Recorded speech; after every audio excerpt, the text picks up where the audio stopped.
So just want to thank everyone for joining us both in person and over YouTube stream this evening.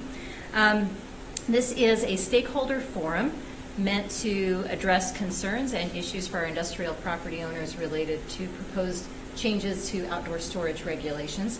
Wanted to take just a moment to introduce the panel of participating staff tonight, and then I'll provide a few high-level comments, and then we'll let our case planner, Layla Bajalan, run through the presentation. So my name is Jenny Grafton Hall. I'm the Director of Community and Economic Development here at Adams County. Good evening, Alicia Reese, Deputy County Manager. Jen Rutter, Development Services Manager. And Ryan Nelty, Deputy Director of Community and Economic Development Department. And then I'm Layla Bajalan. I'm a long-range planner with the Community and Economic Development Department and the case manager for this round of code amendments. We also wanted to start out by just making sure that we're respectful of people's time, and so that there's no confusion that this is only applicable if the property is within unincorporated Adams County. We've had some inquiries from business owners that were in some of our municipal areas in Adams County, and in that case, those cities' regulations apply, not the unincorporated county regs. Additionally, these proposed changes are only applicable to I-2 and I-3 level zoning. Does not cover any other type of zoning in the county at this time. So we also have staff available on call this evening, as well as the remaining Tuesdays through the month of November from 5 to 7 p.m. over in our government conference center to answer property-specific questions. We know that we've had a number of inquiries, people checking to see if they had the correct permits, if they were in or out of compliance. We know that there are a lot of well-intended business owners that just, quite frankly, didn't know what was required of them, and we want to make sure that we clear that up. So we do have staff available if you have any questions after this. And then we're going to go through the presentation because we are doing the live stream in a straight run through. Then we'll open it up for any questions or comments to take feedback. And if we need to follow up on anything via email afterwards, we can do that as well. We have a consolidated email list that Layla manages. So with that, I'm going to turn it over to Layla. Thank you. So good evening, everyone. This is the Stakeholder Engagement Forum, and my name, again, is Layla Bajalan. I'm a planner with Adams County. So provide a little bit of background on these proposed code amendments to provide the why. Why is Adams County revising these this section of code amendments? So Adams County is growing, and we recognize a need for a balance between the residents and businesses. Future growth needs to reflect the vision and the goals of the county, which include the quality of life for communities and education and economic vitality for our small businesses. And these things can be accomplished through supporting a positive image and brand for Adams County and fostering a viable economic environment for our business community. And we also want to integrate existing industrial with other development in a compatible way. So as Jenny mentioned, these code amendments are only applicable to unincorporated Adams County. So if you are within any of our jurisdictions, including Westminster, the City of Commerce City, Aurora, Thornton, Brighton, Federal Heights, North Glen, or Bennett, this round of code amendments is not applicable to your property. And then we're going to start off by going over some of the current permitting requirements, including change in use permits and conditional use permits.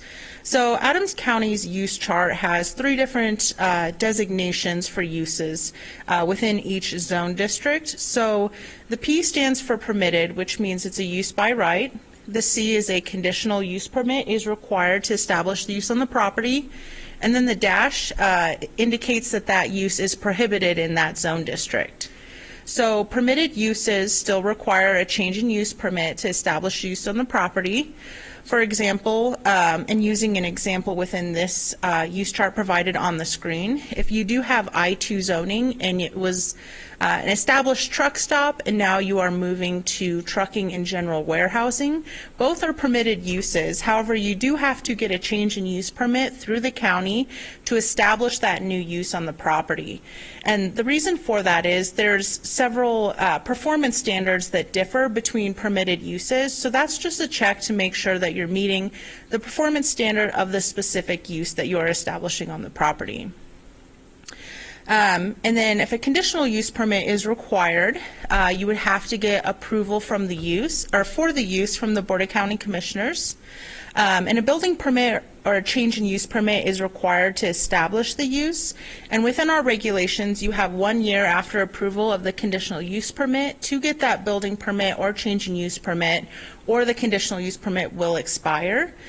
This is required because there are some performance standards or specific criteria of approval within the conditional use permit, and this is staff's way of ensuring that these regulations are going to be implemented on the property, and just to make sure you're in compliance with all the approvals of the conditional use permit.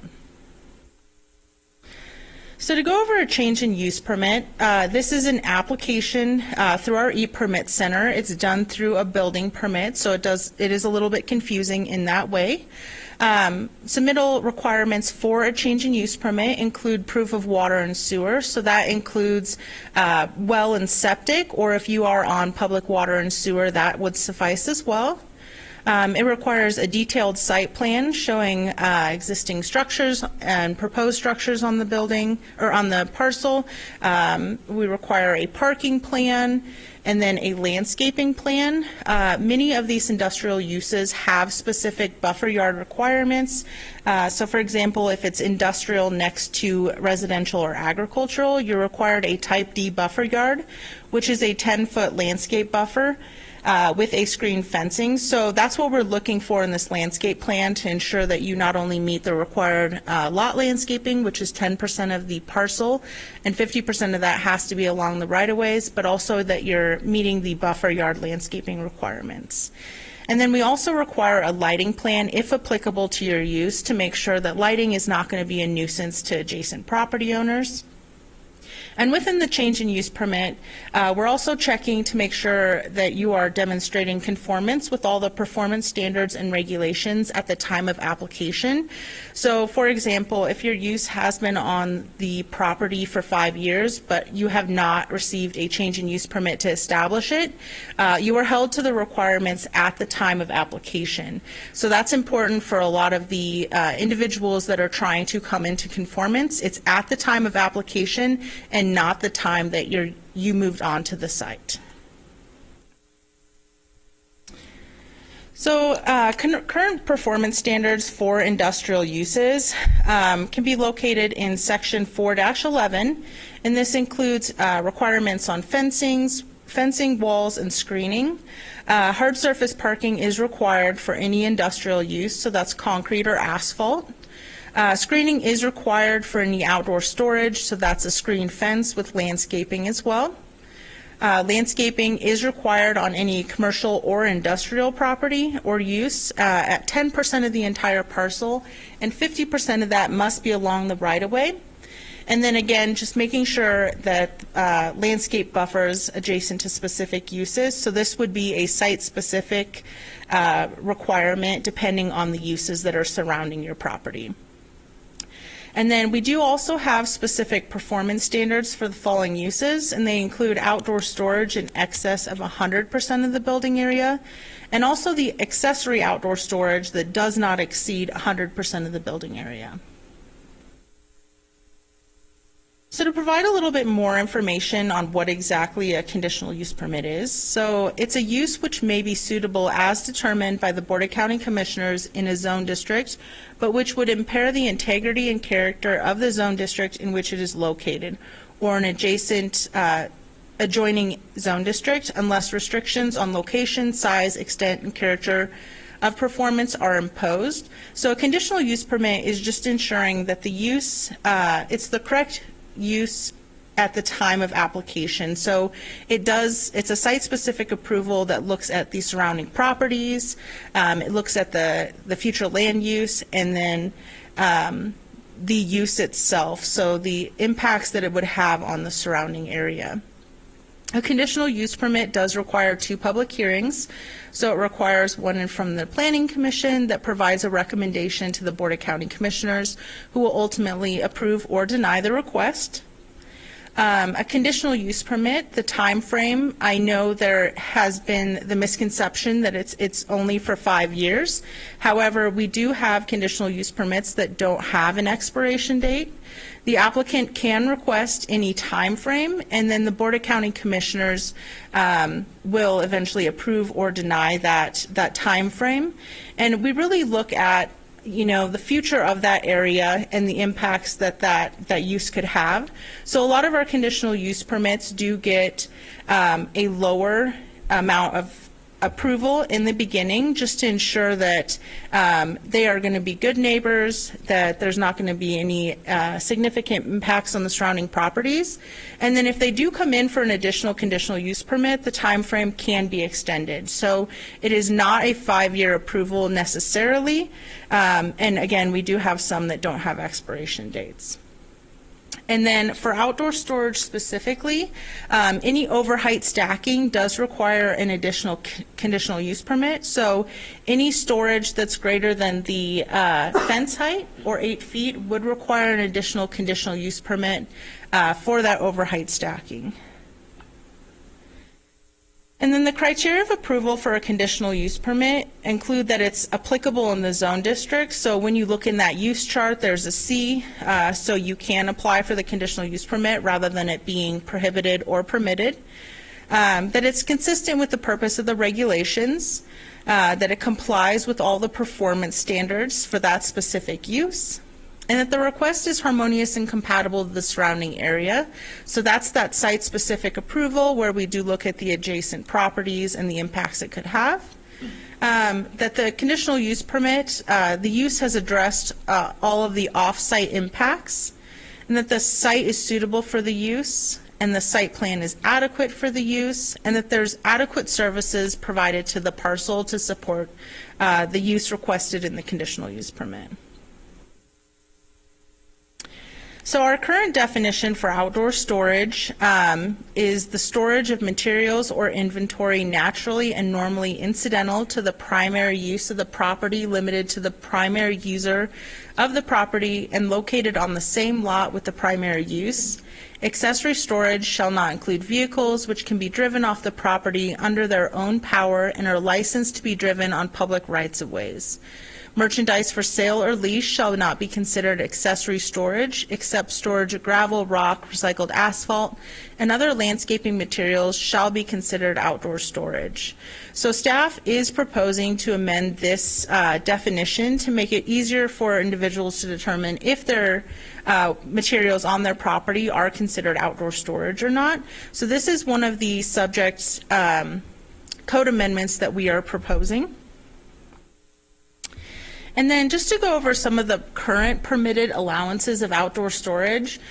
So this shows all of the Adams County zone districts here. So as you can see, outdoor storage is not permitted in any of our agricultural zone districts, any of our residential zone districts, and then C0 through C2, it is not permitted as well. This round of code amendments only looks at the I2 and I3 zone districts. So currently, in the I2 and I3 zone district, outdoor storage in excess of 100% of the building area is a permitted use. It does have P-conditional because anything in excess of 80% or 10 acres, whichever is less, does require a conditional use permit. So if you don't exceed those thresholds, it is a permitted use within I2 and I3, but if you do exceed those, then a conditional use permit is currently required for outdoor storage. We're not making any changes to the Industrial 1 zone district, as changes were made in 2019 to the outdoor storage in I1. And then we do have accessory versus primary outdoor storage. So accessory outdoor storage would be equal to or less than 100% of the building area, and then primary would be in excess of 100% of the building area. And then just to remind any property owner that does have any questions to see if you meet the current regulations, which is all the stuff we have discussed thus far, we do have office hours every Tuesday through the month of November from 5 to 7 p.m. It's held in the Conference Center at the Adams County Government Center, room W8101. And community and economic development staff, including planners, engineers, and right-of-way, will be present at every meeting. And then we do have individuals from the county attorney's office present as well. And the purpose of these office hours is to provide property owners and business owners the opportunity to meet one-on-one with staff to answer any questions or concerns you may have on your property or the uses allowed on the property. Staff can do research on the land use and building permit approvals on the property. We can also help provide guidance on how to come into compliance with the land use regulations if you do not have the required land use or building permit approvals.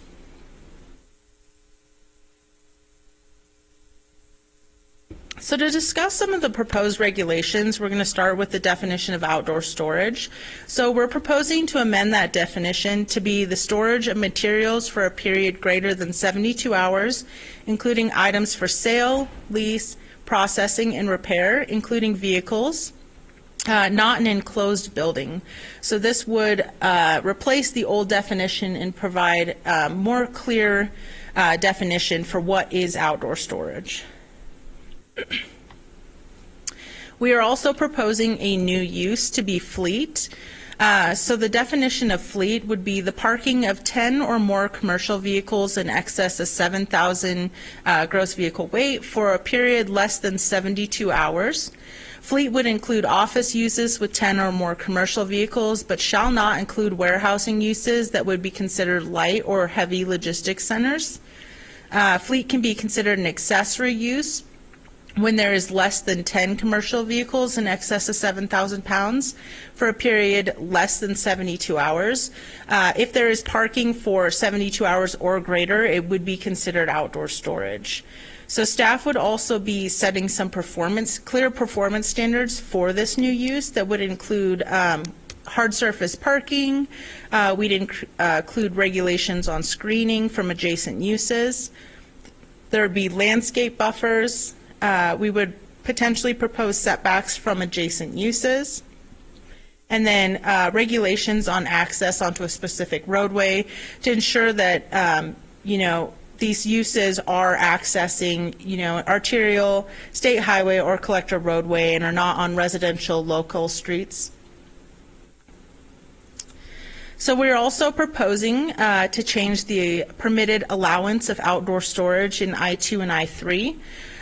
So as discussed, up to 80% of the lot or 10 acres, whichever is less, is currently permitted in I-2 and I-3. Anything in excess of that does require a conditional use permit. We are proposing for the I-2 zone district, so anything in excess of 25% of the entire lot or 3 acres, whichever is less, requires a conditional use permit. And then in the I-3 zone district, anything in excess of 50% of the entire lot or 6 acres, whichever is less, would require a conditional use permit.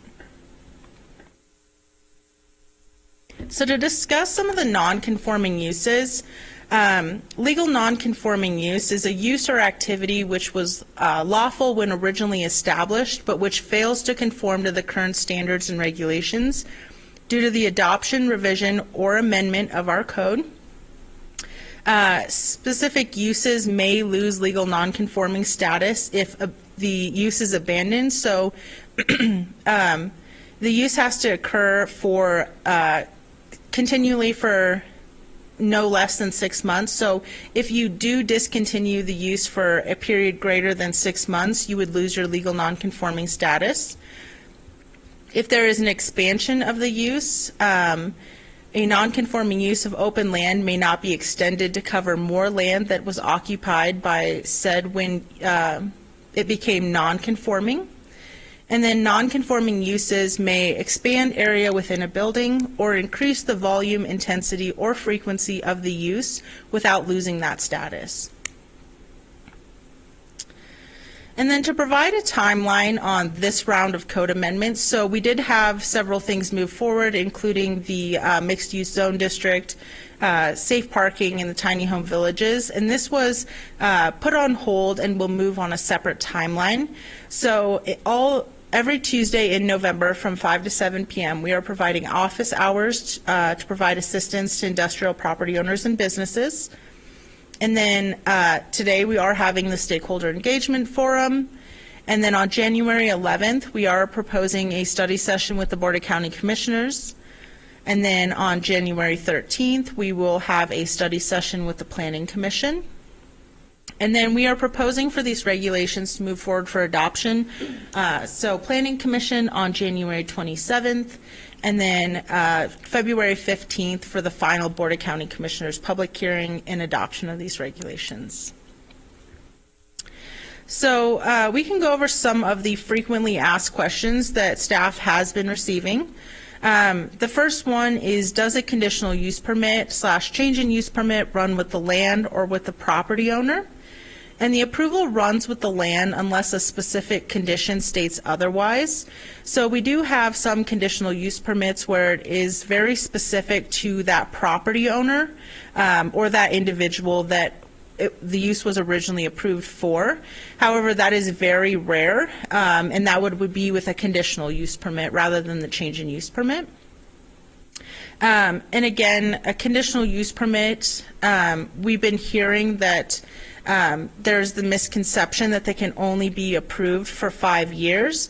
However, an applicant can request any certain time frame.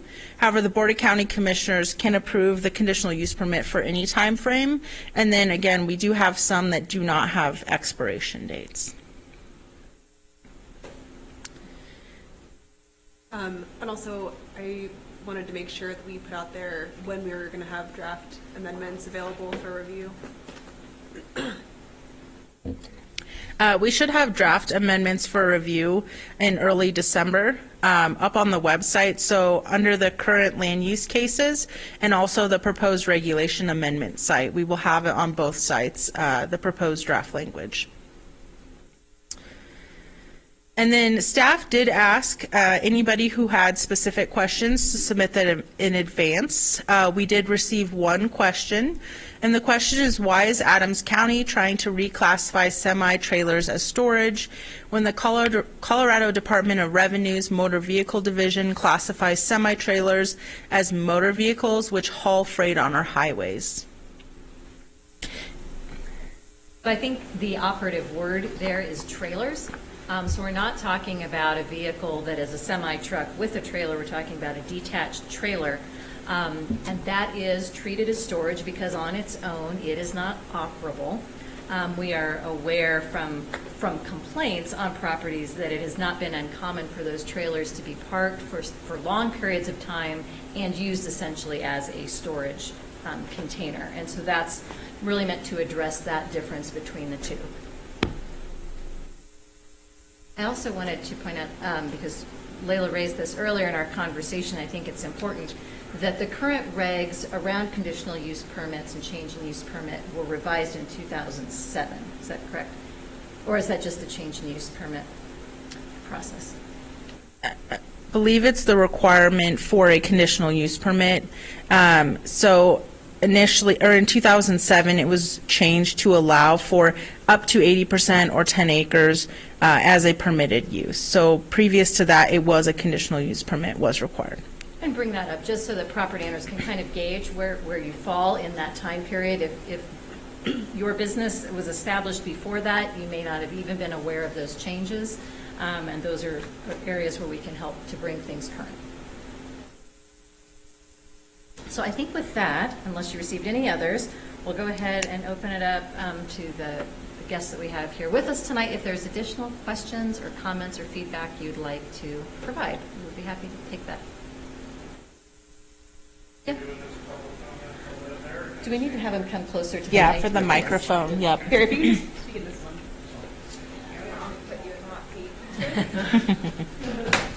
Thank you. My name's Drew Goodman. I am here as a member of IPOC, and also I'm a property manager and real estate broker and a property owner. I think, thank you guys for doing this, having us here rather than what we were dealing with a month ago where we were like, please, please, please let us comment. So thank you for letting us be here. I'm not representing IPOC. I just want everybody to know that. These are questions that I have basically as a property manager. My business is not my company operates vehicles and the fleet exemption effectively. Right now, most of these properties that I manage and own in I-2 zone districts are multi-tenant. I've got about 80 businesses that occupy my properties. I'd say conservatively about 90% of those are motor vehicle focused that repair diesel trucks, repair hydraulic equipment, pave roads, all the sorts of things that need outdoor storage of vehicles, which is presently not defined as outdoor storage. So not only, and then also, if we just changed that outdoor storage to say it applies to vehicles now, I would have to get more than likely a conditional use permit on one of them, not on all of them, because I'm still within my acreage limit on what outdoor storage is. My concern is that we are changing what outdoor storage is, and then we're drastically reducing the allowed size of outdoor storage simultaneously. So we're going from less than 10 acres, 80% of coverage, to, and vehicles don't count, to now vehicles count in your outdoor storage, and also now you're reducing your size to 25% or 3 acres, whichever is less. So there's a dual purpose there of impacting my tenant's business, and therefore my business, in, okay, so now we have to figure out how many vehicles you have, what percentage coverage that is, including my driveways, and I have to get a conditional use permit because it's too large now. So that's my first one. The second one is, as a person who's owned and managed property in Adams County for quite some time, all of it in unincorporated, we're talking about more enforcement responsibility for planning and zoning. So is somebody from planning going to come out and put a little chalk line on every single one of my tenants' trailers and trucks that says this hasn't moved in 72 hours? When right now we can't get anybody, you know, in our previous conversations you guys have had with IPOC, you can't tell me how many people right now operate facilities that would be impacted. Now you're telling me that there's somebody going to be coming around and checking to make sure these things are moving every 72 hours. So that's another issue in enforcement, and that I'm concerned about as far as you guys really is, how are we going to enforce this, right? Because we've heard there's bad actors in Adams County, and we need to fix that. And that's something I agree with. I drive, in my job, I drive around unincorporated Adams County all day, and I see residential houses with a junkyard around them. Totally understand. That's a non-conforming use, more than likely in a residential zone district, so I don't see how that applies to I-2 large properties that are using vehicles for outside storage. The other question I had, it's the first time I've really seen this, is coming into compliance with hard surface parking for industrial. So right now, the main property that I have in my head is a dirt lot that's been operated with multiple industrial buildings on them as diesel repair since 2007. So it's about 10 acres of dirt. So for me to come into compliance, and not just dirt, but road-based gravel with drainage, the whole thing, right? In order to come into compliance, I'm looking at probably about $5 million worth of concrete. That is the amount of money that we're talking about to come into compliance. Don't worry, you'll get a legal non-conforming use. So I think I'd be more than happy to screen. I'm already screened. I have my buffer yards because I'm off of a line, right? I'm not on a right of way. I back up to it. I have a buffer yard. I have all those things. And now, even though I have most of those things, I keep my landscaping up. I keep a secured lot. I keep lighting going. Now I have to go in and somehow move all these vehicles, right? Theoretically, I go into conforming use. I have to move all these vehicles. I have to pave. So I have to excavate and pave. So that's going to be probably 2 to 3 months. I can only do that in the summer. I'm going to have to pour probably, like I said, $5 million worth of highway grade concrete because I've got trucks moving over there, right? And then I have to spend money marking, demising, counting trucks, making sure that they're moved every 72 hours, or I can apply for a conditional use permit, and I got to do all that anyway. So those are my concerns as far as, don't worry, just do legal non-conforming use, because that actually has a higher impact than, because honestly, we're at the point where it's, if we have to do this, we're going to sell it. And I'm just going to wash my hands of Adams County because I can't spend effectively $10 million paving my lots to get into conforming use. So, thank you.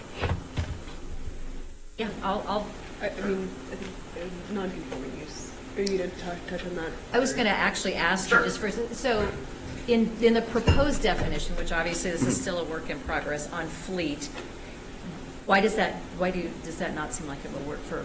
So, the way it's written now, is from what I understand, is that fleet is to the primary user, primary use of the property.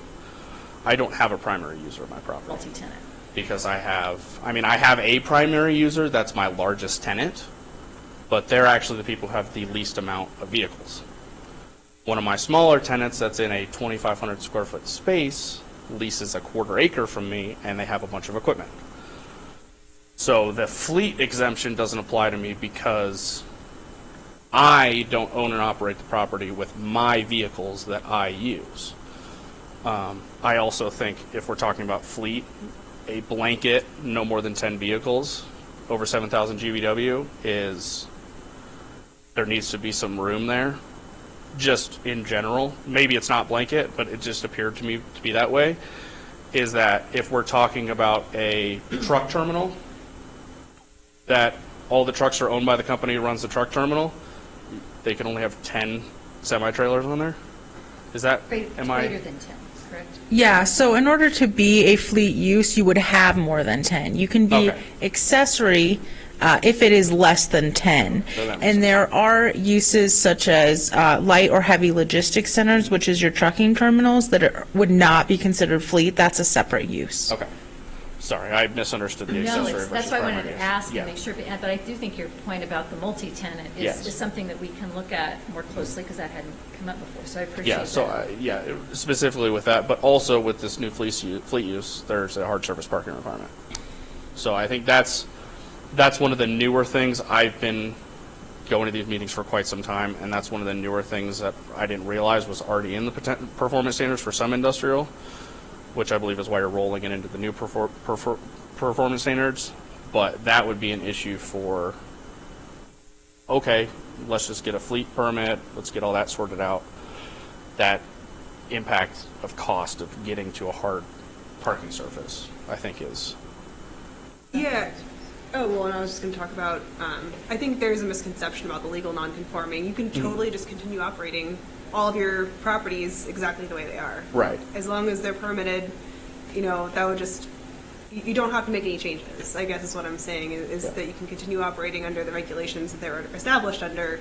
But if you ever wanted to change those operations, then you would have to come into conformance. You don't have to spend all the money trying to come into conformance with these regulations. You can just keep operating how you have been.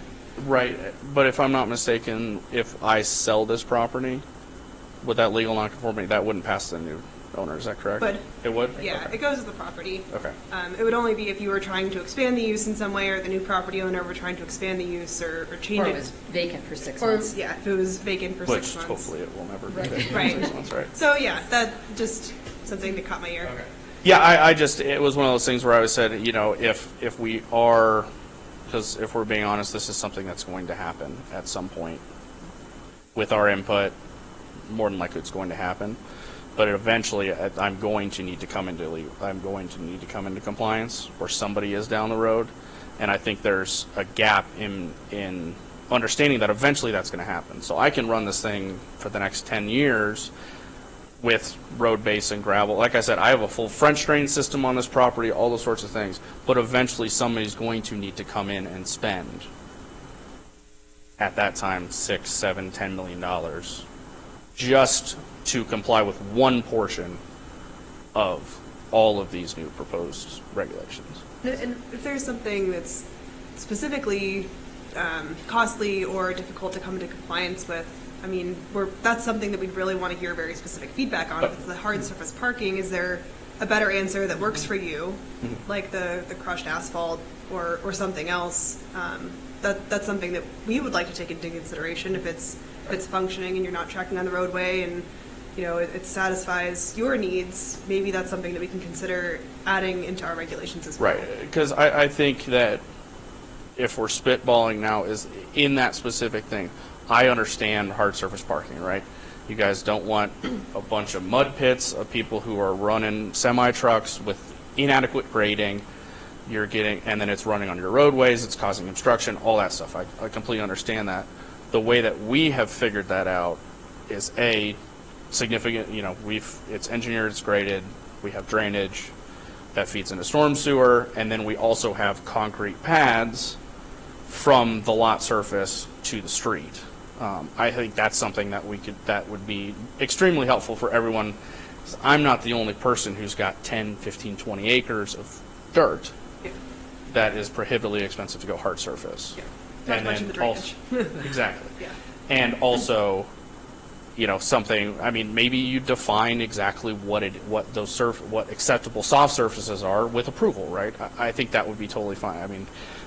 That's my whole thing, is I'm not here to say, nope, you can't do this because I want to do it my way, and that's the way I want to do it. It's, if you tell me I need a screen, if you tell me I need a buffer yard, if you do this, this, and this, things that are realistic.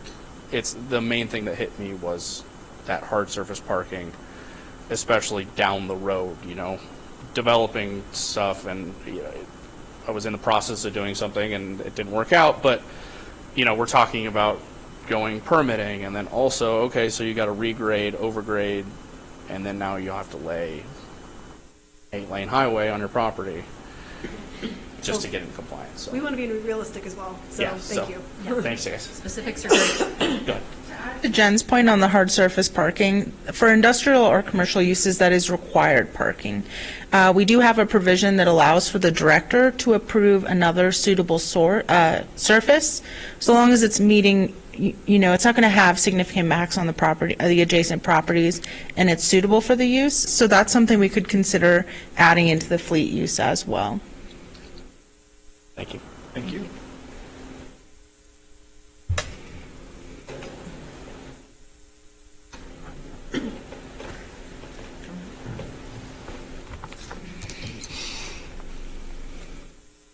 Hi, I'm Travis Martin with Utility Trailer Sales of Colorado, and that was actually my question that was up on the board previously about classifying trailers as storage. And we operate a retail sales distributorship of semi-trailers.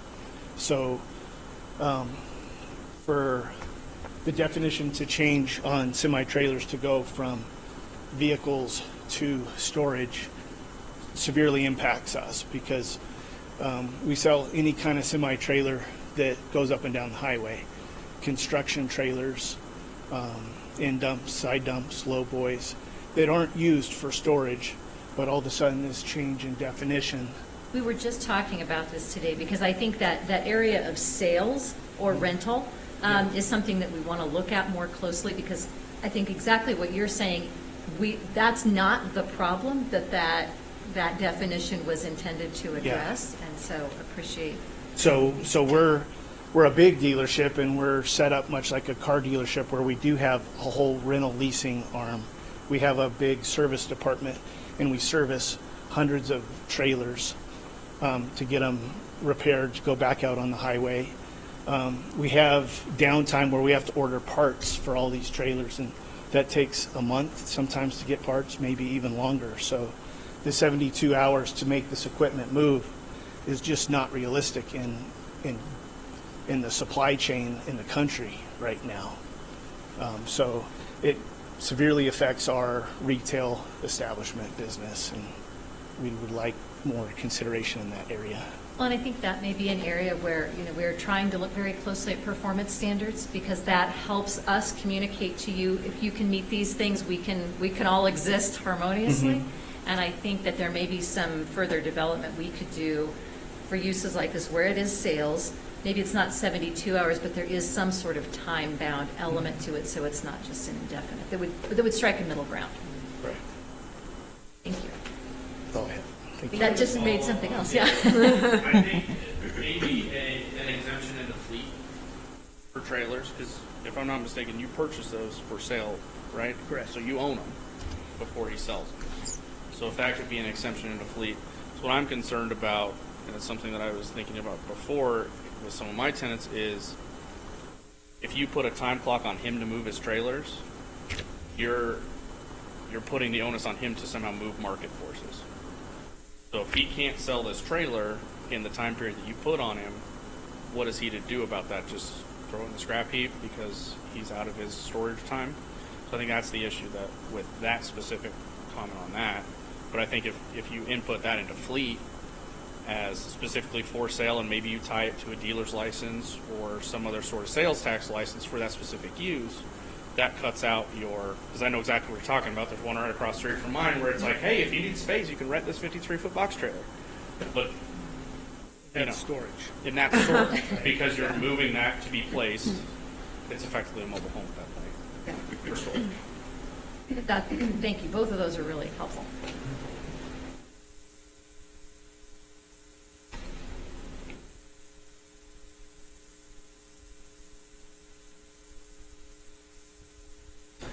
No. So I think, we appreciate the comments that you all were able to come and bring to us here in person. We realize that there are some property owners that are probably watching over the live stream, and we weren't able to set that up for live questions and comments. So certainly anyone listening that this raised additional questions, we want to ensure that you can reach out to Layla, her email, and ask those questions. We'll still certainly provide answers. For the most part, all of the communications that she's been sending out have been to a large group registered through IPOC or any other parties that have reached out to you and shared their email address. We welcome any of that communication being forwarded. We certainly want to make sure that people know. One of the topics that we talked about when we did go and visit the IPOC group on site was prior to last year, the county could not have a business registration process, which really severely hindered our ability to communicate with the business community because we didn't have verified addresses. And so that is a program entirely separate from this, but very important that we are looking to launch here over the next few months and beginning to get an established database of businesses in the county. It's not a required license. It's simply a registration so that we have a method of communicating anytime we're looking at text amendments or changes that would impact you, and make sure that there's plenty of time to provide feedback and comments. So anything else anybody would like to add? I'll just say that the presentation given tonight, including the recording that's on YouTube, will be put on the website, if not tomorrow, the next day. And then we'll also be posting those draft regulations with the feedback tonight. Thank you guys for coming up and speaking with us. It's really helpful to hear from people who are doing the businesses that we're trying to regulate. We aren't the experts, you guys are, and so that's why we're trying to do this kind of engagement and get this kind of feedback. So thank you. All right. Well, we'll wrap up. Thank you again for your time. We appreciate it, and continue to watch for the updates and provide any other feedback that you have. Thank you. Thanks.